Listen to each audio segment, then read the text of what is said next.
Governor ప్రసంగంపై ధన్యవాదాలు తెలిపే తీర్మానంపై చర్చ సందర్భంగా ఏపీ శాసన మండలిలో గందరగోళం నెలకొంది. 4 లక్షల మందికి ఉద్యోగాలు కల్పించామని ముందే ఎలా చెప్పారని మండలిలో వైకాపా సభ్యులు ప్రశ్నించారు. దీనిపై గవర్నర్ ప్రసంగాన్ని లోకేష్ ఇంగ్లీష్లో చదివి వినిపించారు. Employment potential of over 4 lakh jobs potential ఇచ్చామని ఎక్కడ చెప్పాం మేడం? మేము ఇచ్చామని చెప్పలేదు మేడం, ఇక్కడ పొటెన్షియల్ అని చెప్తున్నారు. ఎందుకు మీరు తప్పు రాసి చెప్తున్నారు అధ్యక్ష? చూపించాను అధ్యక్ష, ఇది కరెక్ట్ కాదు అట్లా ఉందా? తెలుగులో అలా ఉందా? తీయండి, తెలుగు కూడా తీయండి. తెలుగు కూడా వచ్చమ్మా, తెలుగు తీయండి, పుస్తకం తీయండి, నో ప్రాబ్లం. కానీ సత్యదూరం మాటలు చెప్పకూడదమ్మా, మళ్ళీ సత్యదూరం మాటలు చెప్పకూడదమ్మా. అంటే అనిత గారు చెప్పండి. చెప్పండి, ప్రింటింగ్ మిస్టేక్ పడిందా ఏంటి? చెప్పండి. లేదు, 2 లక్షల ఉద్యోగాలు కల్పించాలని లక్ష్యంగా పెట్టుకున్నాం. ఉద్యోగాలు కల్పించాలని లక్ష్యంగా పెట్టుకున్నాం. చూడమండి అధ్యక్ష, ఎక్కడైనా ఏ పేజీ? ఏ పేజీ?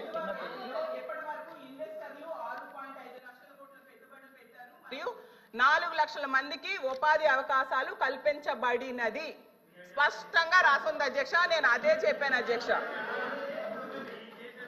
అధ్యక్ష నేను కంటిన్యూ చేస్తాను అధ్యక్ష. అలాగే చంద్రబాబు నాయుడు గారు మళ్ళీ చెప్తున్నాను, ప్రభుత్వం చాలా స్పష్టంగా చెప్పనండి నేను చదువుతున్నాను మేడం. ఇది గవర్నర్ ప్రసంగమే మేడం, పేజ్ నంబర్ 4. గురుగారు దళితులపైన ఎవరు దాడి చేశారు అందరూ తెలుసండి. కూర్చోండి కూర్చోండి కూర్చోండి స్వామి, కూర్చోండి. కోర్టుకెళ్ళారు మీరు, కూర్చోండి కూర్చోండి.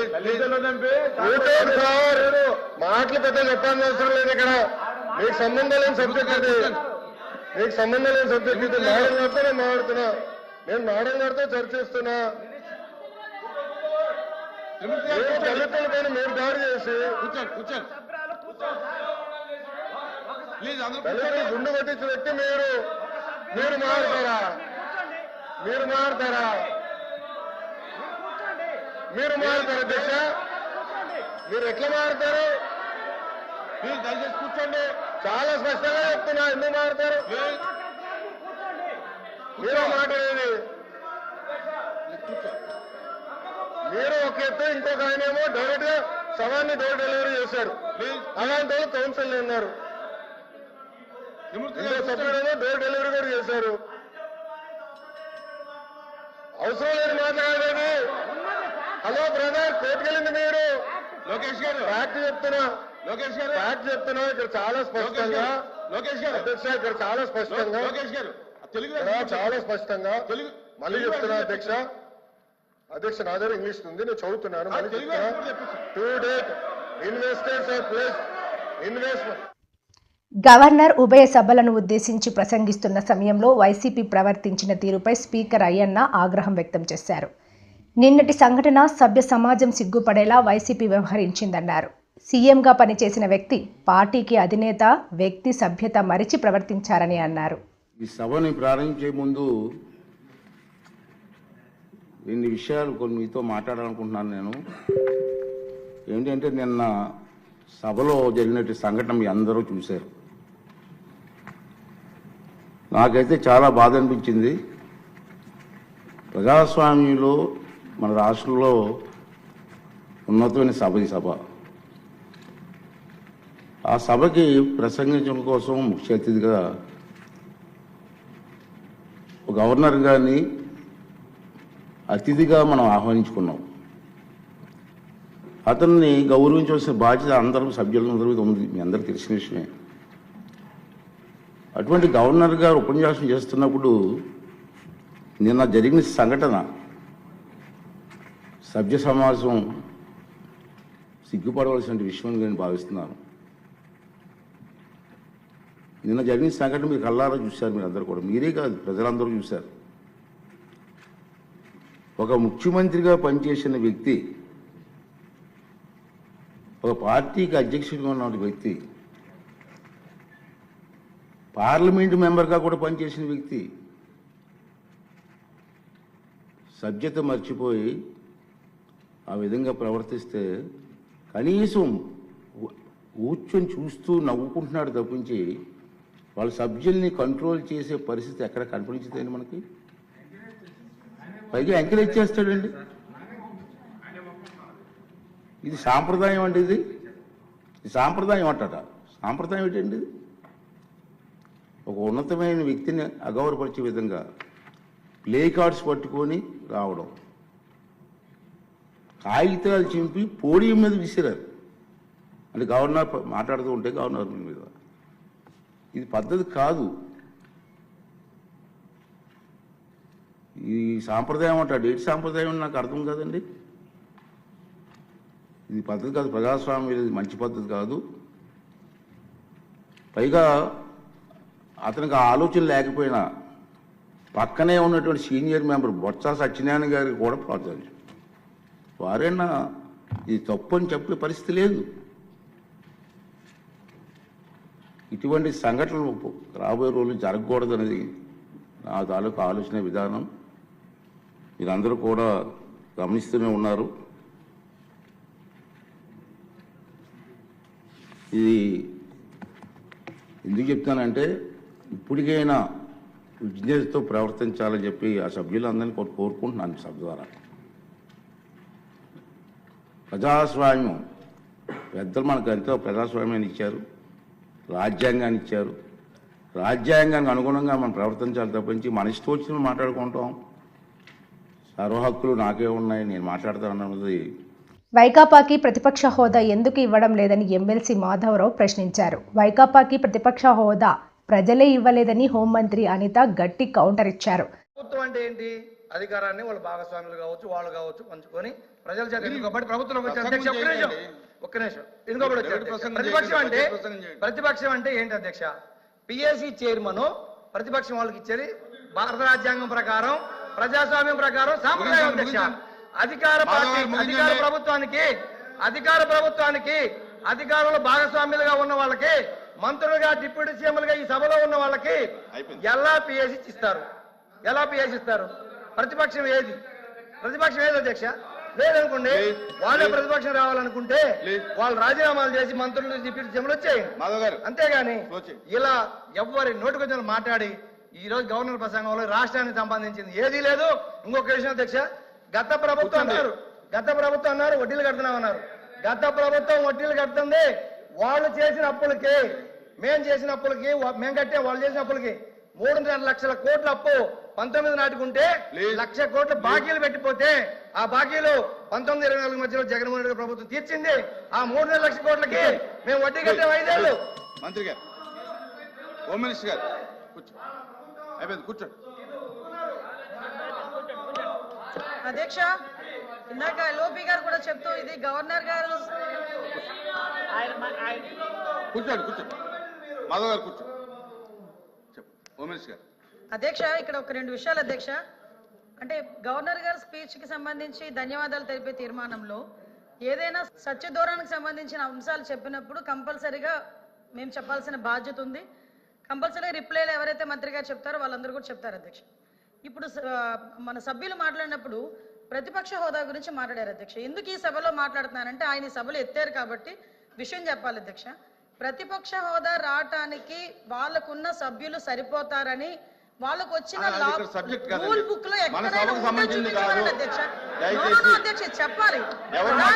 గురించి ప్రతిపక్షం గురించి అంత గట్టిగా మాట్లాడుతూ నిన్న గవర్నర్ గారి ప్రసంగంలో తమరు ఉన్నారు అధ్యక్ష.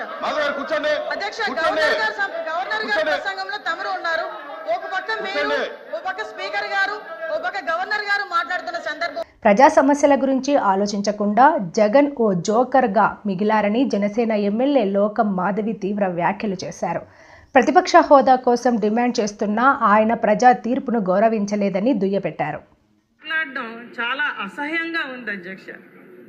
ఇవన్నీ కూడా ప్రజలు ఖచ్చితంగా గమనిస్తున్నారు.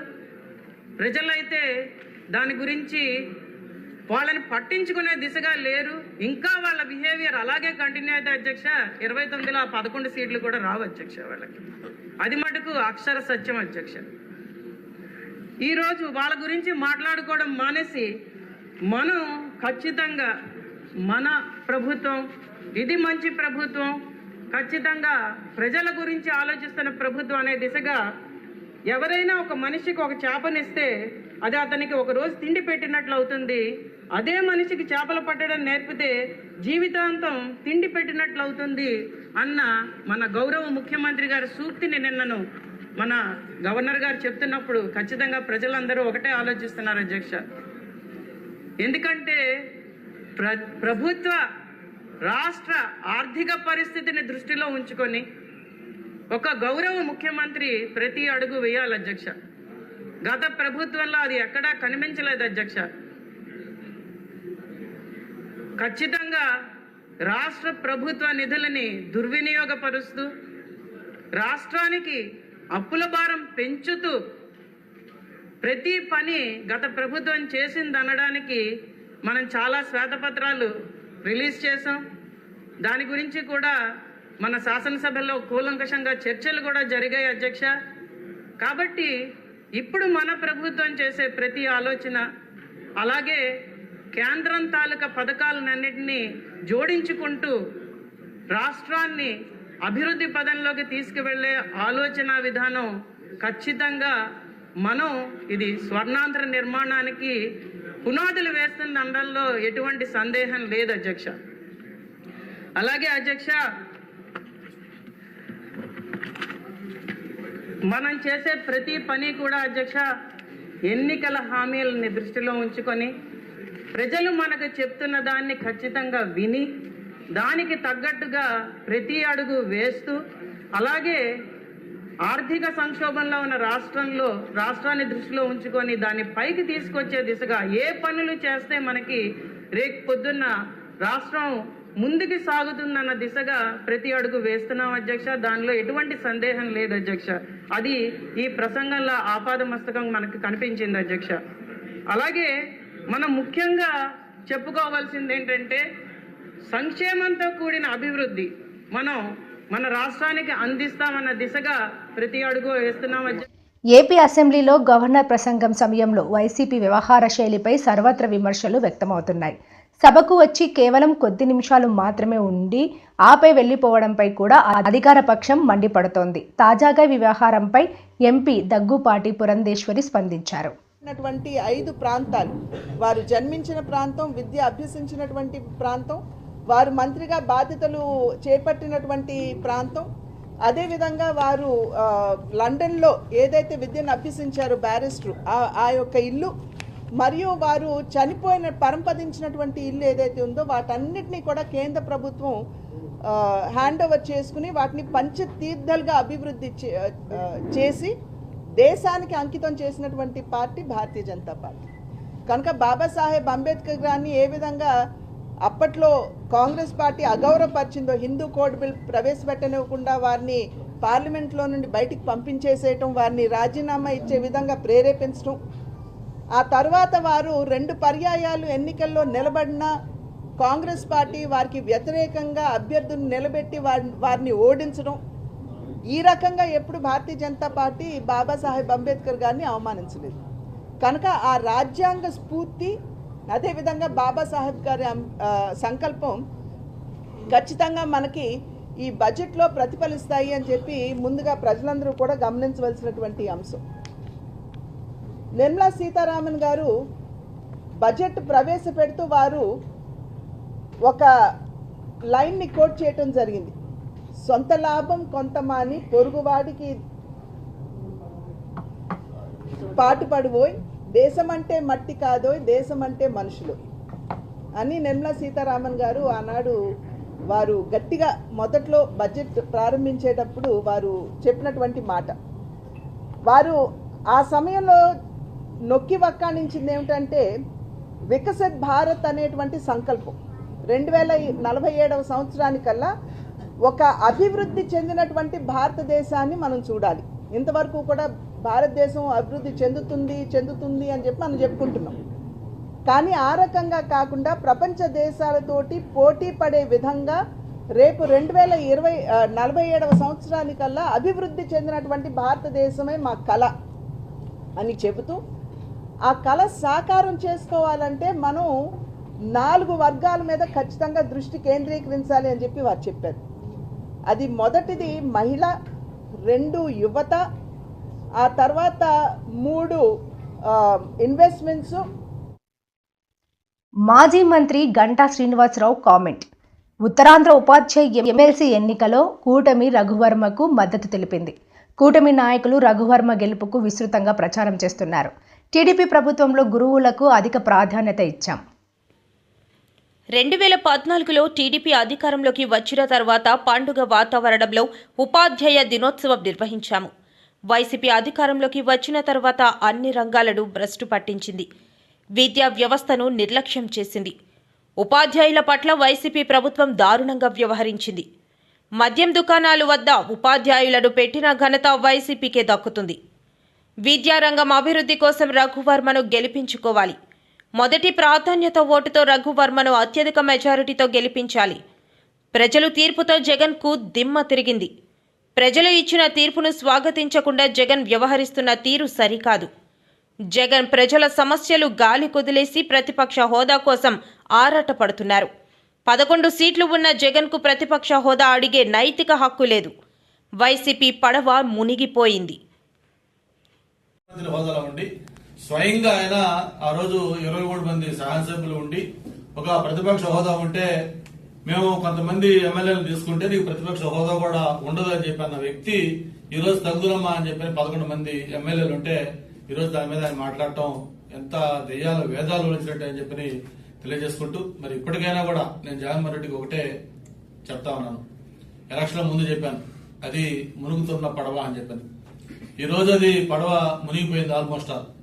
చివరికి తనతో పాటు A2గా ఉండి తన అన్నిట్లో కూడా భాగస్వామ్యంగా ఉన్న విజయసాయి రెడ్డి గారు కూడా ఈ మధ్య పార్టీకి ఎంపీ పదవికి రాజీనామా చేసిన నేపథ్యంలో ఈరోజు ఎవరు ఉంటారు తెల్లారేసరికే ఎవరు వెళ్లిపోయారో అనే వార్త వినాల్సి వస్తుందో తెలియని పరిస్థితిలో ఈరోజు వైఎస్ఆర్సీపీ పార్టీ ఉంది. జిల్లాలకు జిల్లాలు ఈరోజు అక్కడ ఇన్ఛార్జీల దగ్గర నుంచి కూడా ఒక్కొక్కరు ఖాళీ అయిపోయి ఆ పార్టీ నుంచి బయటకు వస్తున్న నేపథ్యం. ఎందుకంటే ఇది పార్టీ యొక్క అధినాయకుడు ఉండే యాటిట్యూడ్ బట్టే. ఎలక్షన్ లో గెలుపోవడం సహజం. తెలుగుదేశం పార్టీ కూడా 1-2 సార్లు ఓడిపోయింది. గవర్నర్ ప్రసంగాన్ని అడ్డుకున్న వైఎస్ జగన్పై అనర్హత వేటు వేయాలి. వైఎస్ జగన్మోహన్ రెడ్డి పులి కాదు పిల్లి అని నిరూపణ అయ్యింది. ముఖ్యమంత్రి చంద్రబాబుకు కక్ష సాధింపు ఉద్దేశం లేదు. నిజంగా అతనికి ఆ ఉద్దేశం ఉంటే వైసీపీ నేతలు అందరూ జైల్లో ఉండేవారు. తెలుగు శక్తి అధ్యక్షుడు బివి రామ్ కేవలం అనర్హత వేటు నుంచి తప్పించుకునేందుకే మాజీ ముఖ్యమంత్రి వైఎస్ జగన్మోహన్ రెడ్డి శాసనసభకు హాజరయ్యారని తెలుగు శక్తి అధ్యక్షుడు బివి రామ్ అన్నారు. మంగళవారం హోటల్ దస్పల్లాలో ఏర్పాటు చేసిన మీడియా సమావేశంలో ఆయన మాట్లాడుతూ గవర్నర్ అబ్దుల్ నజీర్ శాసనసభలో ప్రసంగిస్తున్న సమయంలో వైసీపీ ఎమ్మెల్యేను నినాదాలు చేయడాన్ని రామ్ తప్పుపట్టారు. ఇటువంటి అప్రజాస్వామ్య చర్యకు మూల కారకుడైన వైఎస్ జగన్మోహన్ రెడ్డిని బర్తరఫ్ చేయాలని స్పీకర్ సిహెచ్ అయ్యన్న పాత్రుడును బివి రామ్ కోరారు. స్వయంగా వైఎస్ జగన్మోహన్ రెడ్డి సోదరి వైఎస్ షర్మిల కూడా అతని వైఖరిని తప్పుపట్టారని 11 మంది ఎమ్మెల్యేలు పట్టుమని 11 నిమిషాలు కూడా శాసనసభలో లేకపోవడం ఏమిటని అభ్యంతరం వ్యక్తం చేశారు. వైఎస్ జగన్మోహన్ రెడ్డి ముఖ్యమంత్రిగా ఉన్నప్పుడు కొనసాగించిన ప్రజా వ్యతిరేక పాలనపై తాను ప్రజాస్వామ్యబద్ధంగా యుద్ధం చేశానన్నారు. గవర్నర్ గారు నిన్న ఏం ప్రసంగిస్తున్నారో గవర్నర్ ప్రసంగం వినాలి అనే నైతిక విలువలు లేని జగన్మోహన్ రెడ్డిని ఏమన్నా అర్థం కావట్లేదు. మేము ఒకటే డిమాండ్ చేస్తున్నాం స్పీకర్ గారిని, డెఫినెట్ గా జగన్ పైన అనర్హత వేటు డిమాండ్ చేస్తున్నాం. ఎందుకంటే ఇలాంటి వ్యక్తి అసెంబ్లీలో ఉంటే అసెంబ్లీకే అది ఒక మచ్చ. ఇలాంటి చీడు పురుగు అసెంబ్లీ ఉండకూడదు కోరుతున్నాం. స్వయాన వాళ్ళ చెల్లి శర్మిల కూడా కామెంట్ చేసింది. 11 మంది ఎమ్మెల్యేలు 11 నిమిషాల్లో వెళ్ళిపోయారు. అంటే ఈరోజు జగన్మోహన్ రెడ్డి గారు ఏదో నేను శాశ్వతంగా ఉంటాను అన్న భ్రమలో బతుకుతున్నాడు. ఆయన మళ్ళీ ముఖ్యమంత్రి అవుతారని ఈవేళ ప్రజలు చీకొట్టి 11 మంది పరిమితి చేశారు. అంటే ప్రతిపక్ష హోదా కూడా ఇవ్వలేదు. మేము జగన్ ముఖ్యమంత్రి ఉన్నప్పుడే మేము తగ్గలేదు. జగన్ పులివెందులకు వెళ్ళి వచ్చా. ఈరోజు జగన్మోహన్ రెడ్డి ఏదో సమరాజకీయాలు చేద్దామని చెప్పి చూస్తున్నాడు తప్ప రాష్ట్ర ప్రగతిని భ్రష్పట్టిస్తున్నాడు. మరి ఇలాంటి నీచుడు నైవంచుకుని మేము ఒకటే డిమాండ్ చేస్తున్నాం, ప్రభుత్వాన్ని జైల్లో పెట్టాలని డిమాండ్ చేస్తున్నాం. ఎందుకంటే గతంలో ఒక ప్రతిపక్ష పార్టీ ఉన్న చంద్రబాబు నాయుడు 53 జైల్లో పెట్టినప్పుడు మీకు నీతి లేదని అడుగుతున్నాను. కానీ చంద్రబాబు నాయుడు గారు నేటి వరకు కూడా ఎవరిపైన కక్షాలను తెలివి తీసుకోలే. ఈవేళ కేవలం ప్రజాస్వామ్యాన్ని విలువని కాపాడుతూ పరిపాలన చేస్తారు తప్ప ఏదో నేను అరెస్ట్ చేయాలి, వైసీపీలందరినీ జైల్లో పెట్టాలి అనే లక్ష్యంతో పనిచేయట్లేదు. రాష్ట్రాన్ని ముందుకు తీసుకెళ్ళాలని ప్రయత్నిస్తున్నారు. మరి అలాంటి సమయంలో ఈరోజు వీరికి కేవలం మన అసెంబ్లీకి రాకపోతే అనర్హత వేటు పడుతుంది ఆ రోజు అని చెప్పి ఆ ఉద్దేశంతో వచ్చారు తప్ప ఇంకోటి కాదు మనం చేస్తారు. అదలా దయచేసి వీళ్ళు ఎలాగైనా జగన్మోహన్ రెడ్డి గారికి రానని చెప్పారు. మరి